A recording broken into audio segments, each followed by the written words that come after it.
miaraba tokolasy topoko vavy ary misaotranao manaraka izao vaovao manokana izao vaovao manokana mahakasika ny fivoarany valanaretina coronavirus eto Madagasikara. Vahiny ho raisintsika ao anatin'izay vaovao manokana izay Dr Manitra izay efa tsy zoviana amintsika rehetra intsony. Miarabanao Dr Manitra. Miarabanao engo, miarabantsika rehetra manaraka izao fandarana manokana izao tokoa satria noho ny fahatsapan'ny mpitondra ny ministera fahasalamam-bahoaka ireo ilay tebiteby ao anatintsika mahakasika ty aretina coronavirus ity dia hiaraka eto indray isika hijery ny antotanisa anao ny fifanentanana satria renylay tebiteby ao anatintsika reny ataontsika fanohitra mba hananantsika fiovana dia ilay fiovana ho amin'ny fitandrovana ny fahasalamako ny fahasalamanao dia hifampizara fahasalamantsika indray.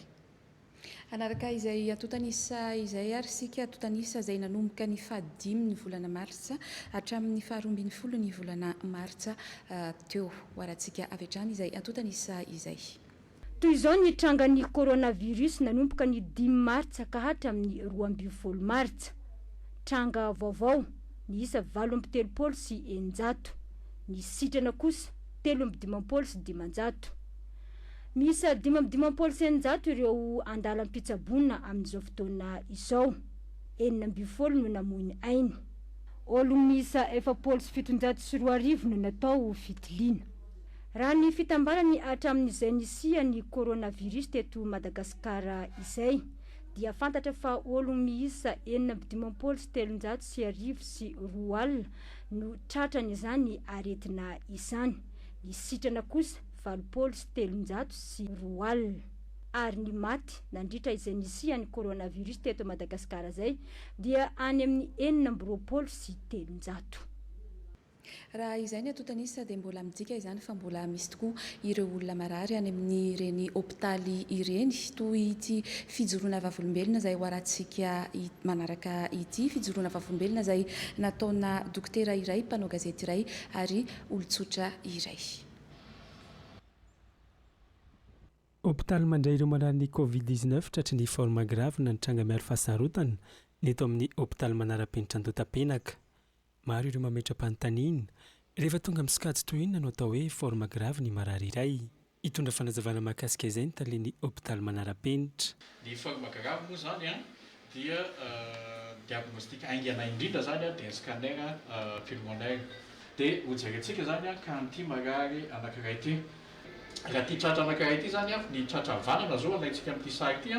dia mahatratra any amin'ny 900 ny fahasimban'ny tratra vanana. Eto amin'ny avia zao raha alaitsika le fotsifotsy ireny zany dia efa mahatratra ny amin'ny 570 isan-jato. Zany hoe avanana 900 isan-jato ny avia 570 isan-jato. Efa ratsy be zany zany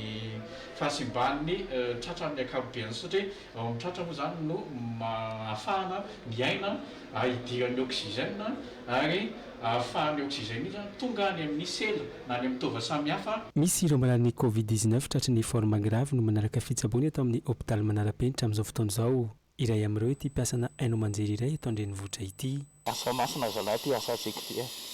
toerana saminareo fa tsy lavitra akory. Ny antony dia ao anatin'ny asa nazahoako ny aretina toy izao isan'ny manandratra efa nandrisan'izay herintaon'izay amin'ny fidinana fandraisan'olona sy ny rehetrarehetra. Ny antony dia zao izaho dia asthmatique anisan'ny sensible ary mitandrina tena mitandrina tokoa kanefa tsy voafetra zany ny fotoana idirale aminao dia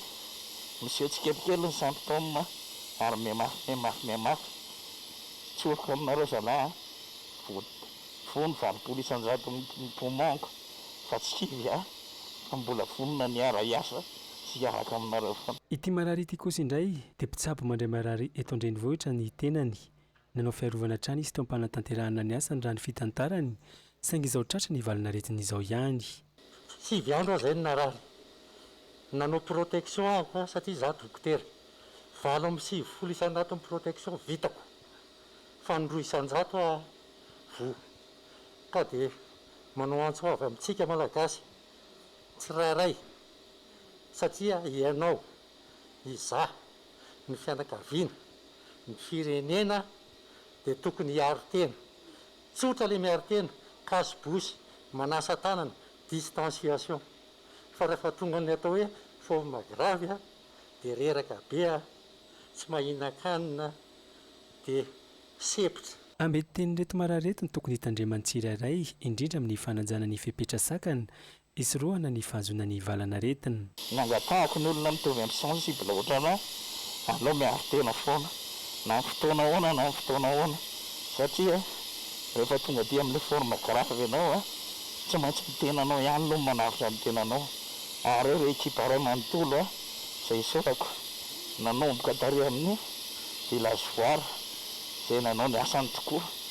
na amin'ny DCS rehetrarehetra ary ny ekipa rehetrarehetra tady anaty manaram-penitra izay tsy nitseokady na andro na alina atsona dia tana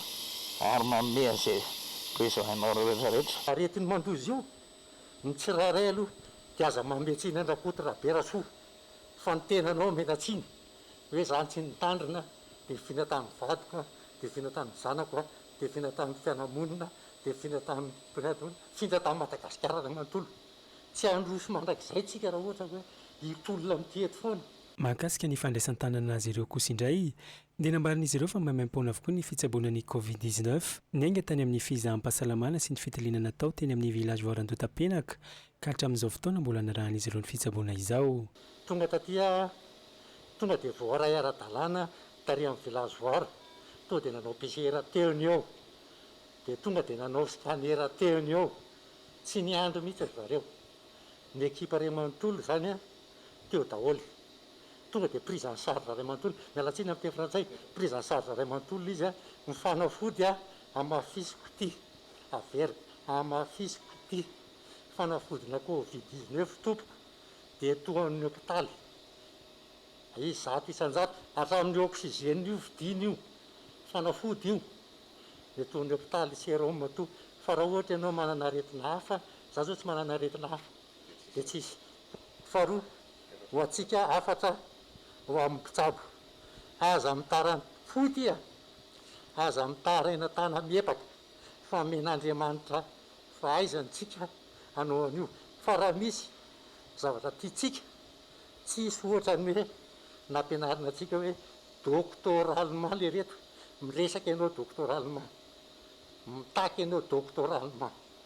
fa tsy aza manao zavatra tsy mamenatra misy oratra ngezabe ny médecin le mpitsabo ao anatin'iny zavatra be dehibe. Nisy tamin'ireo marary teto nefa niady tamin'ny fahafatesana tahaka ity marary iray ity efa niatsara nefa ny fahasalamany taorian'ny fandraisana an-tanana natao azy. Raha ny tenako manokana dia sportif ary tena manao fanatanjahantena kanefa dia rehefa tena tratran'ilay izy tena reraka tanteraka tena valaka total telo andro telo alina niady tamin'ny fahafatesana tena hoe tena efa tena hoe tena aperiny tanteraka mihitsy fa dia noho ny fahasoavan'Andriamanitra sy ny ty faky ingany reto mpitsabo eto amin'ny hôpitaly reto dia avitra soamatsara koa manentana antsika vahoaka malagasy arao daholo ny fepetra rehetra apetraka ny fanjakana aza miandry voasazy izay vao mandray ny fepetra rehetra. Tsy ny eto andrenivohitra ihany fa manao izay ho afany amin'ny fitsaboana ireo marary ny Covid-19 ireo mpitsabo amin'ireo hôpitaly mandray ireo marary ny Covid-19 manerana ny nosy hoy ny talean'ny fampiroboroboana ny fahasalamana eo anivon'ny ministera fahasalamam-bahoaka. Ankoatra ny ezaka ataon'ireo mpitsabo dia misy ihany koa nefa ny fandraisana ndraikitra andrasana amin'ny tsirairay raha ny nambarany. Fa nafaritra misy antsika dia mipetraka ny fitsaboana ara-dalàna atao izay azo atao mba tsy isian'ny olona ho latsaka eo amin'ny fitsaboana. Manentana antsika rehetra hanao ny fiarovana ara-dalàna tady teo ny ampitava manarona ny olona sy ny vava ny gel azadio ilaina saingy izao rehefa tonga ny tokantrano manasa tanana amin'ny rano savony zava-dehibe zay dia aza variana mitangorongorona raha mbola azo atao aza mitangorongorona azao ny elanelana dia ho afaka eto amintsika izany rehetraizay. Na mafisiny fa raha misy ny fanahin tsirairay amin'ny toe-pahasalamany dia mbola mitohy hatrany ny fizahan-pahasalamana sy ny fitilinany amin'ny village voaran-dota-penaka. Araky ireny fijoroana vavolombelona ireny dia tena mbola misy tokoa ity valana retina Covid-19 ity ito amintsika ary tsy mifidy izay valanaretina izay satria dia misy ao anatin'ireny docteur Manitra ny mpitsabo ny afatra manokana avy aminao. Marina tokoa zany rehefa mijery ny fijoroana vavolombelona tahaka ireny a onja tokoa ny fo mahafantatra hoe misy olona latsaka eny am-pandehanana isika na dia anankiray fotsiny aza no tsy misy a dia fahitantsika fa mampalahelo zany saingy ny afatra petraka dia izao noho ny tsy fitandremantsika tsirairay avy ny tsy fitandremana resako eto dia le hoe mieritreritra isika fa efa tsy maninona intsony amin'izao fotoana izao ary zay ny navoantsika ministera fahasalamam-bahoaka manafatra mandrakariva raha mbola apetrakatsika tsara ny arotava ny arovava orona ka isaky mivoaka ny tokantrano sika manaja ilay fehipetritra telo zay resahana tamintsika teo azadiny manasa tanana amin'ny rano-savony zava-dehibe io ary tsy niaresana coronavirus ihany ange no afaka rehefa manao an'ity hoe manasa tanana amin'ny rano-savony fa ireo aretina vokatry ny tanana maloto dia hitantsika fa miena dia mieny zany ary tokony ho tsikaritritsika fa rehefa nanao arotava ra-dalàna sika menakavy dia nareo ilay krizy ny olona asmatika aza misy fotoana miena dia miena namantsika mpanao gazety teo asmatika izy ny aro tena izy saingy zao rehefa tonga amin'ilay anankiray le hoe indro kely tsy nety dia milaza aminareo 80% tratra tsy mahazo rivotra intsony miady mafy izy amin'izao fotoana zao azay no hitondranam-bavaka ny olona tsirairay avy eny amin'ny hopitaly maniry soa azy ireo isika